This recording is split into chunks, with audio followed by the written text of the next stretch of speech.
నమస్తే సార్, మీ పేరండి? నా పేరు శనమూలి వెంకట్రావు, జీకొండూరు మండలం మైలవరం నియోజకవర్గం. సార్, మీ నియోజకవర్గంలో ఒక పక్క కృష్ణప్రసాద్ గారు పోటీ చేస్తున్నారు తెలుగుదేశం నుంచి, వైసీపీ నుంచి శరణాల తిరుపతిరావు గారి వ్యక్తి పోటీ చేస్తున్నాడు. అసలు నిజంగా ఆయన ఎమ్మెల్యే స్థాయి వ్యక్తి అంటారా ఈయన మీద పోటీ చేయడానికి? ఎమ్మెల్యే స్థాయి వ్యక్తి అయితే కాదు, కానీ జగన్ గాలి డబ్బులు ఉన్నాయిగా, అతని గాలి డబ్బులే ఇతని బలం.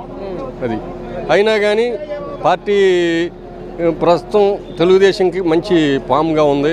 వీడి అరాచకాలు కానీ మామూలుగా మైనింగ్ దోపిడీ కానీ రకరకాలైన సీఎం జగన్మోహన్ రెడ్డి సంపాదించుకున్నాడు, కానీ ఏ ఎమ్మెల్యేకి 10 రూపాయలు సంపాదించుకున్న దాఖలాలు. అభివృద్ధి కార్యక్రమం లేదు. అభివృద్ధి కార్యక్రమం లేనప్పుడు రేపు ఓట్లు అడగటానికి ఏ విధమైన అడగగలుగుతారు వైసీపీ?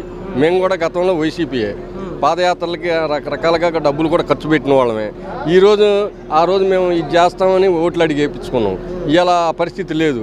అందుకని మాకు విసుగు పుట్టి కృష్ణప్రసాద్ నెంబర్ 1 అని కృష్ణప్రసాద్ గారు ఏమన్నా అడగడం జరుగుతుంది. సార్, గత 5 సంవత్సరాలుగా ఈ నియోజకవర్గంలో ఎమ్మెల్యేగా ఉన్నారు కృష్ణప్రసాద్ గారు.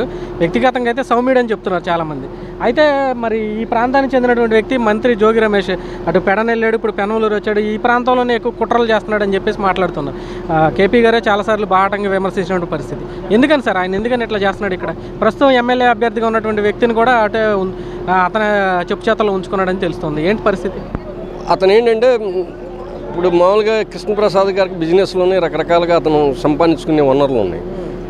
ఈ పనికిమాలిన పనులు చేయాల్సిన అవసరం ఇతనికి లేదు. వాడికి ఏంటంటే జేబులో మనిషిలాగా ఉంటే మామూలుగా అతనికి కనీసం మైలవరం దాటి అంతకుముందు కలెక్టర్ ఆఫీస్ ఎక్కడ ఉంటుందో కూడా తెలియదు, స్వర్ణాల తిరుపతిరావు. అలాంటి వాడైతే నువ్వు ఇటు రారా అంటే వస్తాడు, వాటర్ బాటిల్ పట్టరమ్మంటే పట్టుకొస్తాడు. అదే మామూలుగా కృష్ణప్రసాద్ గారికి అసలు అతను స్థాయి సరిపోదుగా జోగికి. అందుకని జోగి అతను ఆ విధమైన పరిస్థితి తీసుకొచ్చుకున్నాడు.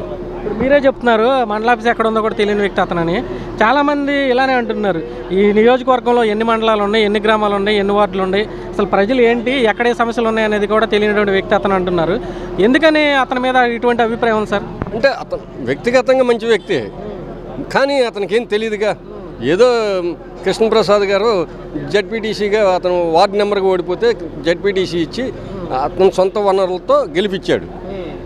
ఇవాళ అతను జడ్పీటీసీకే సొంత వనరులు ఖర్చు పెట్టుకోలేనోడు ఇవాళ ఎమ్మెల్యే స్టేజీకి వచ్చాడు అంటే జగన్మోహన్ రెడ్డి గాలి డబ్బులు. ఈ గాలి డబ్బులు ఏంటంటే జోగి రమేష్ గారు నా చెప్పు చేతల్లో ఉండాలని ఒక తెలియని అతను తీసుకొచ్చుకున్నాడు.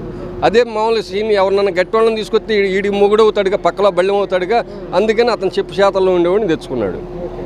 సార్, మరి ఈ ప్రాంతానికి ఎంపీగా పోటీ చేస్తున్నటువంటి వ్యక్తి కేసినేని నాని. మరి గతంలో చంద్రబాబు గారు పక్కన ఉండేసేసి ఇష్టం వచ్చినట్టు మాట్లాడినటువంటి, ఈరోజు జస్ట్ అలా పార్టీ మారగానే ఆయన ఇష్టం వచ్చినట్టుగా రకరకాల వ్యాఖ్యానాలు చేస్తున్నారు.